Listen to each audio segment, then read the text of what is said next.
Hi అండి, welcome back to our channel Jagruti Reddy.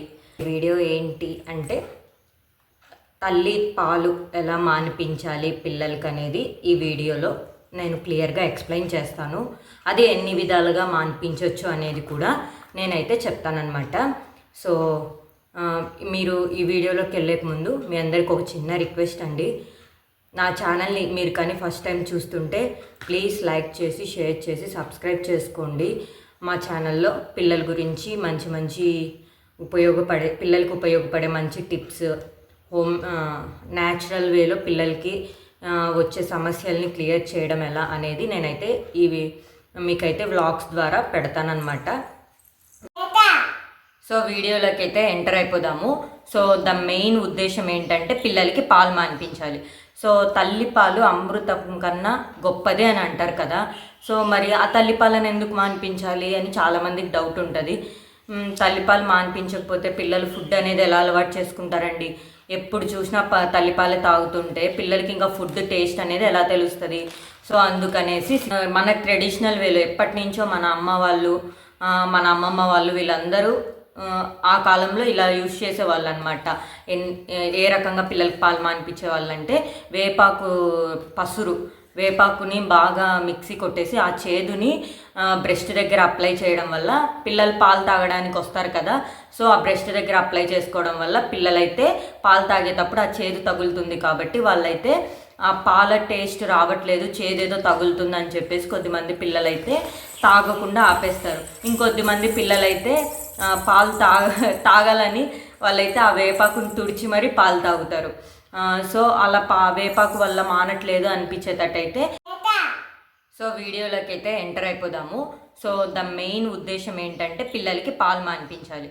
So తల్లిపాలు అమృతం కన్నా గొప్పదే అని అంటారు కదా. సో మరి ఆ తల్లిపాలను ఎందుకు మానిపించాలి అని చాలామందికి డౌట్ ఉంటుంది. తల్లిపాలు మానిపించకపోతే పిల్లలు ఫుడ్ అనేది ఎలా అలవాటు చేసుకుంటారండి? ఎప్పుడు చూసినా తల్లిపాలే తాగుతుంటే పిల్లలకి ఇంకా ఫుడ్ టేస్ట్ అనేది ఎలా తెలుస్తుంది? సో అందుకనేసి 6th month నుంచి మనమైతే పిల్లలకి రాగి జావా, మిల్లెట్స్ ఇలా అన్ని రకాల జావాలు అయితే పిల్లలకి చేసి పెట్టి అలాంటివి చేసి పెట్టి పిల్లలకి అయితే మనం ఫుడ్కి మెల్లమెల్లగా అలవాటు చేయాలన్నమాట. అలా చేయడం ద్వారా పిల్లలైతే కొద్దిగా ఫుడ్ అలవాటు చేసుకుంటారు కాబట్టి 1.5 year 2 years అలా వస్తూనే పిల్లలకైతే మనమైతే మన ట్రెడిషనల్ వేలో ఎప్పటి నుంచో మన అమ్మ వాళ్ళు, మన అమ్మమ్మ వాళ్ళు వీళ్ళందరూ ఆ కాలంలో ఇలా యూజ్ చేసేవాళ్ళు అనమాట. ఏ రకంగా పిల్లలకి పాలు మానిపించే వాళ్ళంటే వేపాకుని బాగా మిక్సీ కొట్టేసి ఆ చేదుని బ్రెస్ట్ దగ్గర అప్లై చేయడం వల్ల పిల్లలు పాలు తాగడానికి వస్తారు కదా. సో ఆ బ్రెస్ట్ దగ్గర అప్లై చేసుకోవడం వల్ల పిల్లలైతే పాలు తాగేటప్పుడు ఆ చేదు తగులుతుంది కాబట్టి వాళ్ళైతే ఆ పాల టేస్ట్ రావట్లేదు, చేదేదో తగులుతుంది అని చెప్పేసి కొద్దిమంది పిల్లలైతే తాగకుండా ఆపేస్తారు. ఇంకొద్దిమంది పిల్లలైతే పాలు తాగాలని వాళ్ళైతే ఆ వేపాకుని తుడిచి మరీ పాలు తాగుతారు. ఆ వేపాకు వల్ల మానట్లేదు అనిపించేటట్టయితే మీరైతే అలోవెరా జ్యూస్ కూడా అప్లై చేసుకోవచ్చు అనమాట. నేనైతే మా ఫస్ట్ బాబుకి అయితే వేపాకు జ్యూస్ని అయితే అప్లై చేశాను. బాబు అయితే 2-3 సార్లకి పాలు తాగడం పక్కకి వెళ్ళిపోయాడు అనమాట, పాలు తాగకుండా. ఇంకా పాపకైతే ఇక్కడ మేమున్న చోట వేపాకు చాలా వరకు దొరకట్లేదు. అందుకని చెప్పేసి నేనైతే అలోవెరాని ఒక్కసారి అప్లై చేశాను అంతే. అప్లై చేసి తను పాలకు రావడానికి వచ్చినప్పుడు తనకు పాలు ఇచ్చాను అనమాట. తను ఎందుకో దాన్ని ఇష్టపడలేదు, వద్దనేసి పక్కకి వెళ్ళిపోయింది. ఇంకెప్పుడైనా పాలు ఇస్తున్నా కూడా తను తాగట్లేదు అనమాట. సో నా 2 పిల్లలైతే నేనైతే ట్రెడిషనల్ వేనే చూస్ చేసుకున్నాను. ఎందుకంటే మా పిల్లలు ఇద్దరుకు ఏమైందంటే 1 year కంప్లీట్ అవ్వగానే ఏమైందో ఏమో తెలియదు. బాబు కూడా అలానే చేశాడు, పాప కూడా అలానే బిహేవ్ చేసింది. సాలిడ్స్ అనేది అప్పుడు వరకు తినేవాళ్ళు, అప్పటి నుంచి మానేశారు. బాబు కంటే ప్లేసెస్ చేంజ్ అవ్వడం వల్ల కొద్దిగా మానేశాడు అనుకోవచ్చు. పాప అయితే బాగా తినేది ఫుడ్స్, వెజిటేబుల్స్ అన్నీ తినేది, రైస్ అన్నీ తినేవి, రెడ్ రైస్ ఇలా మిల్లెట్స్ అన్నీ తినేది. అలాంటి పాప కూడా ఫుడ్ మానేసింది అనమాట. సో ఇంకా ఏం చేయాలి, నా పాలే ఎక్కువ తాగేస్తుందని చెప్పేసి నేనైతే ట్రెడిషనల్ వేని ఫాలో అయిపోయేసి పాలైతే మానిపించాను. పాలు మానేసిన తర్వాత పాప ఎర్లీ మార్నింగ్ తనకైతే రాగి సరి చేశాను అనమాట. ఫస్ట్ డే అయితే రాగి సరి చేసింది. క్యాట్ సో ఫస్ట్ డే రాగిసరి తాగింది. ఆఫ్టర్నూన్ నార్మల్ మన ఇంట్లో మనం చేసుకునే రైసే మెత్తగా కలిపేసి పప్పు నెయ్యి వేసి తినిపించాను అనమాట. ఫస్ట్ డే పాలు మానేసిందానా, ఆకలితో తనైతే ఫుడ్ అయితే బాగా తీసుకునింది అనమాట. సో నెక్స్ట్ డే నుంచి కూడా పాలు అడగడం తగ్గించేసింది, పాలు కూడా మానేసింది. సో ఈ 2 వేలు కూడా అవ్వట్లేదు మీ పిల్లల వల్ల అంటే, మీ పిల్లలు అయినా కూడా తుడుచుకొని తాగడం, పాలు తాగుతున్నారు అనుకునేటట్టయితే ఈ వే అయితే నేనైతే ప్రిఫర్ చేయను అనమాట. ఇప్పుడు వేపాకంటే న్యాచురల్గా అది తినడం వల్ల మనకు ఎలాంటి ప్రాబ్లం అనేది రాదనమాట. మనకు అమ్మవారు అలా పోసినప్పుడు వేపాకుని ఇస్తారు, మంచి ఆయుర్వేదిక్ కాబట్టి దానివల్ల ఏం ప్రాబ్లం రాదు. ఇంకా అలోవెరా అంటే ఈ అలోవెరా కూడా మంచిదే కాబట్టి మనం పిల్లలకి ఇచ్చినా ఏం ప్రాబ్లం లేదు. కానీ కొద్దిమంది ఇంకో థర్డ్ వే అనమాట, ఇంకో కొద్దిమంది అయితే కారం, పండు కారం ఉంటుంది కదా, ఆ పండు కారంని అప్లై చేస్తారనమాట. సో అది అప్పుడైతే పిల్లలు చాలా మంటేస్తుంది కదా నోటికి. సో నేనైతే అది ప్రిఫర్ చెయ్యను. మీరైతే అలా పాలు మానిపించాలి, పిల్లలు ఎంత చేసినా కూడా వేపాకు పూసినా అలోవెరా పూసినా పాలు మానేయట్లేదు అనుకునేటట్టయితే మీరు ఇంకో ఆప్షన్ ఉందన్నమాట. ఇదైతే పిల్లలకి ఆఫ్టర్ 2 years ఈ విధంగా పిల్లలకి అలవాటు చేస్తే ఆఫ్టర్ 2 years కల్లా వాళ్ళే పాలు మానేస్తారు. అదేంటంటే చైల్డ్ వీనింగ్ అనమాట. అంటే పిల్లలంతకు పిల్లలే పాలు మానేసి ఫుడ్ తినడం. అలా ఎలా వాళ్ళకి అలవాటు చేయాలంటే మనమైతే డైలీ పిల్లలకి ఫుడ్ అనేది మనము కరెక్ట్ టైంకి, అంటే ఇప్పుడు ఎర్లీ మార్నింగ్ లేవగానే ఫీడ్ ఇస్తాం కదా, ఆ ఫీడ్ ఇచ్చిన 1 hourకి వాళ్ళకి ఫుడ్ అనేది ప్రొవైడ్ చేయాలన్నమాట. ఫుడ్ అనేది ఇవ్వాలి. లేస్తూనే వాళ్ళకి పాలు ఫీడింగ్ చేసిన తర్వాత వాళ్ళకి కొద్దిగా వామ్ వాటర్ తాపించండి. తర్వాత 1 hourకి ఫుడ్ పెట్టడం. వాళ్ళు నెక్స్ట్ పాలకు 2 hours కల్లా పాలకు మన దగ్గరకు వస్తారన్నప్పుడు మనం వాళ్ళకి ఫ్రూట్స్ కానీ డ్రై ఫ్రూట్స్ కానీ ఇవ్వడం అయితే చేయాలన్నమాట. ఇలా వాళ్ళు పాలకు ఎప్పుడైతే మన దగ్గరికి వస్తున్నారో అప్పుడు కొద్దిగా మనము ఇప్పుడు మార్నింగ్ టైము 3 times ఇస్తున్న ఫీడ్ని మీరు 1 time ఇచ్చేలాగా పిల్లలకి అలవాటు చేయాలి. అలా మెల్లమెల్లగా మనము మార్నింగ్ టైం ఫీడింగ్ని తగ్గించుకుంటూ వస్తూ నైట్ టైం మాత్రం ఫీడింగ్ ఇచ్చేలాగా అలవాటు చేసుకోవాలి 1 year కల్లా. లేదు అలా కూడా చెయ్యట్లేదు మా పిల్లలంటే మార్నింగ్ టైం ఫుడ్ పెట్టేసి నైట్ టైం మాత్రమే పాలు ఇవ్వండి ఒక 2-3 years వరకు. అలా ఎప్పుడు ఇవ్వాలి అంటే పిల్లలు ఫుడ్ తినేటట్టయితే మీరైతే నైట్ టైం పాలు ఇవ్వడం మంచిది.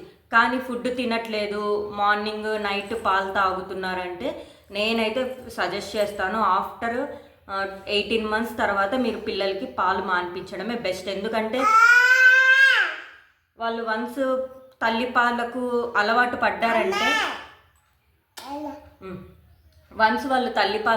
పడ్డారంటే మళ్ళీ ఫుడ్ తినడం చాలా వరకు తగ్గిస్తారు. నేను ఈ కారణం వల్లనే మా పాపకి పాలు అనేవి మానిపించాను అనమాట. చిన్న కప్స్లో మనం వాటర్ అలా ఇవ్వడం వల్ల పిల్లలు కూడా పాలని ఫీడింగ్ బాటిల్లో కాకుండా పాలని నిద్ర మధ్యలో లేపి పాలని ఒక చిన్న గ్లాసు మిల్క్ తాపితే మళ్ళీ తిరిగి పనుకుంటారనమాట. సో ఈ విధంగా కూడా మనం ఫీడింగ్ స్టాప్ చేయొచ్చు.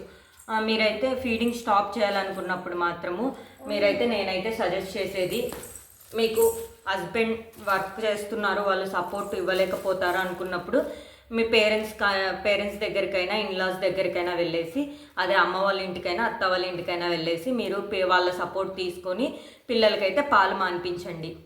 మా హస్బెండ్ సపోర్ట్ చేస్తాడు, నేను మా హస్బెండ్ ఇద్దరం కలిసి పిల్లల్ని చూసుకొని పాలు మానిపిస్తామనేటట్టయితే ఓపిక్గా నైట్ టైము మేల్కుండేలాగా ఉండాలి. సో ఎందుకంటే పిల్లలు అప్పుడు వరకు ఒక అలవాటు ఉన్న పిల్లలు ఉన్నట్టుండి పాలు మానిపించాలి అంటే వాళ్ళకు బాడీ చేంజెస్ అవుతాయి కదా, పిల్లలకి కూడా ఫుడ్ అనేది చేంజ్ అవుతాయి, వాళ్ళు కొద్దిగా ఇబ్బంది పడతారు.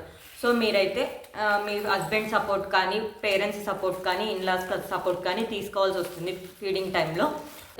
మనకు పాలు మానిపించడం వల్ల వచ్చే ప్రాబ్లమ్స్ ఏంటి, ఆ ప్రాబ్లమ్స్ని ఎలా మనము హ్యాండిల్ చేయాలి అనేది నెక్స్ట్ స్టెప్ అనమాట. సో ఫీడింగ్ స్టాప్ చేశాక పిల్లలకి ఇబ్బంది అయిపోతుంది. పిల్లల ఇబ్బంది ఏందో చూద్దాం. అప్పటి వరకు తల్లి పాలల్లో దొరికే పోషకాలు, calcium, vitamins, immunity boosting powers అన్నీ తల్లిపాలల్లో దొరుకుతాయి. అదే వన్స్ మనం పాలు ఆపేసినామంటే పిల్లలకి అవన్నీ ఎక్కడి నుంచి రావాలి? సో మనమైతే వాళ్ళకి రాగి, డ్రై ఫ్రూట్స్, ఇంకా egg daily peacock daily 1 egg అయితే పిల్లలకి ఖచ్చితంగా అలవాటు చేయండి. అది కూడా బాయిల్డ్ ఎగ్ అనమాట. పీకాక్ డైలీ 1 బాయిల్డ్ ఎగ్ అయితే అలవాటు చేయండి. అప్పటి వరకు తల్లిపాలలో దొరికే పోషకాలన్నీ మనమైతే ఫుడ్లో ఇవ్వడానికి అయితే అలవాటు చేయాలి పిల్లలకి. కొద్దిగా ఫీడింగ్ ఆపేశాక పిల్లలు కొద్దిగా క్రాంకీగా ఫీల్ అవుతారు. అలాంటి టైంలో మనం ఓపిక చేసుకొని పిల్లల్ని కొట్టకుండా అరచకుండా చూసుకుంటే పిల్లలు మంచిగా ఇబ్బంది పడకుండా పిల్లలు కూడా మైండ్ పీస్ఫుల్గా ఉండి వాళ్ళైతే ఫుడ్ తినడం అలవాటు చేసుకుంటారు. సో పిల్లలకైతే ఈ విధంగా మీరైతే అలవాటు చేయండి. ఫుడ్ మంచిగా ఇవ్వడము, ఫ్రూట్స్ ఇవన్నీ అలవాటు చేసేయండి. దానివల్ల పిల్లలు కొద్దిగా పాలు మానేసుకున్న తర్వాత ఎలాంటి ఇబ్బందులు పడరనమాట. నెక్స్ట్ అయితే పాలు మాన్పించాక తల్లికి వచ్చే సమస్యలు అయితే చూద్దాము. తల్లికి వచ్చే సమస్యలు మెయిన్ తల్లిపాలు ఇచ్చే తల్లులకి ఖచ్చితంగా బ్రెస్ట్ అనేది చాలా పెయిన్ వేస్తుంది. పాలు అనేది మనం స్టాప్ చేశాక వన్స్ మన బ్రెస్ట్ అనేది గడ్డ కట్టడము, పాలు అనేవి వన్స్ క్లాట్ అయిపోతాయి అన్నమాట. ఒక స్టోన్ లాగా అయిపోతాయి. సో మీరు అలాంటి ప్రాబ్లమ్ని ఫేస్ చేసేటప్పుడు మీరైతే ఆ బ్రెస్ట్కి హాట్ వార్మింగ్ ఇవ్వడము, కూల్ వార్మింగ్ ఇవ్వడము, హాట్ ప్యాడ్స్తో కూల్ ప్యాడ్స్తో, లేదంటే క్యాబేజీది లేయర్ ఉంటుంది కదా, ఆ లేయర్ని ఫ్రిడ్జ్లో పెట్టేసి ఇలా మసాజ్ చేసుకోవడం వల్ల బ్రెస్ట్ పెయినింగ్ అనేది రిలీఫ్గా ఉంటుంది. సో అలా చేసా కూడా హాట్ ప్యాక్స్, కూల్ ప్యాక్స్ ఇలా ఏవి యూజ్ చేసి మసాజ్ చేసినా కూడా మా పెయిన్ తగ్గట్లేదు అనుకున్న వాళ్ళైతే కొద్దిగా భరించాలి, తప్పదు. మనకి డెలివరీ టైంలో అంత పెయిన్స్నే మనం భరించి ఉన్న వాళ్ళము. ఈ పెయిన్ని కూడా ఒక 1 వీక్ భరిస్తే ఆ 1 వీక్ అనేది ఆ పెయిన్ని తట్టుకోగలిగితే ఇంకా మనకి బాగుంటుంది, పిల్లలకి ఫుడ్ అనేది అలవాటు చేసుకుంటారు కాబట్టి వాళ్ళకి బాగుంటుంది. న్యాచురల్ వేలో బ్రెస్ట్ అనేది పెయిన్ తగ్గట్లేదు అనుకునేటట్టయితే డాక్టర్ దగ్గరికి, గైనకాలజిస్ట్ లేకపోతే నార్మల్ ఎవరి దగ్గరికైనా డాక్టర్ దగ్గరికి వెళ్ళి ఇలా నేను ఫీడింగ్ స్టాప్ చేశాను మేడం, సో నాకు ఇలా బ్రెస్ట్ అనేది పెయిన్గా ఉందంటే వాళ్ళైతే పెయిన్ కిల్లర్ ఇంజెక్షన్ అయితే ఇస్తారనమాట. సో దానివల్ల మనకైతే బ్రెస్ట్ పెయిన్ తగ్గుతుంది. మీరు మాత్రం నేను చెప్తున్నానండి, దయచేసి ఆ బ్రెస్ట్ని క్లాట్స్ లాగా వదిలేయకండి. అలా వదిలేస్తే ఏమవుతుందంటే ఈ బ్రెస్ట్ అనేది ఇలా ఉంటుంది, మిల్క్ అనేది ఇలా పైప్స్ ద్వారా వస్తుందన్నమాట. ఆ పైప్స్లలో వన్స్ ఆ మిల్క్ క్లాట్ అయిపోయి ప్రాబ్లం అయిందంటే అక్కడ ఇన్ఫెక్షన్ అవ్వడము, క్లాట్స్ ఫామ్ అయ్యి బ్రెస్ట్ క్యాన్సర్ వరకు కూడా వెళ్ళొచ్చు. అంటే తల్లిపాలు మాన్పించడం అంత ఈజీ అయితే కాదు. నేనైతే ఇప్పటికీ నా ఎక్స్పీరియన్స్ ఇదంతా. సో నేనైతే మా పిల్లలిద్దరికీ మానిపించేసరికి నాకైతే ఆ పెయిన్ తగ్గడానికి మినిమం 1 వీక్ పట్టింది. పాపకైతే నేను లాస్ట్ సాటర్డే ఫీడింగ్ స్టాప్ చేశాను అనమాట. సో ఇప్పటికీ నాకైతే ఇంకా పెయిన్ అయితే తగ్గలేదు. సో పాప అయితే కొద్దిగా ఎప్పుడైనా ఫుడ్ ఆకలిస్తుంది, క్రాంకీగా ఉందన్నప్పుడు తనకు నచ్చిన ఫుడ్ ఇవ్వడం, ఫ్రూట్స్ కానీ వెజిటేబుల్స్ కానీ ఇలా ఇవ్వడం అయితే చేస్తున్నాను. తనంతకు తను ఫుడ్ అయితే తినాలని ట్రై చేస్తుంది, అది కూడా గుడ్ హ్యాబిటే కదా. సో నేనైతే అలానే వదిలేస్తున్నాను, తనకి ఇష్టం వచ్చిందే తినలేండి అనేసి. సో ఇదండి ఈ వీడియో. మీకు కానీ ఈ వీడియో నచ్చితే ప్లీజ్ లైక్ చేసి, షేర్ చేసి, సబ్స్క్రైబ్ చేసుకోండి. బెల్ ఐకాన్ని మాత్రం ప్రెస్ చేయడం మర్చిపోకండి. Bye bye.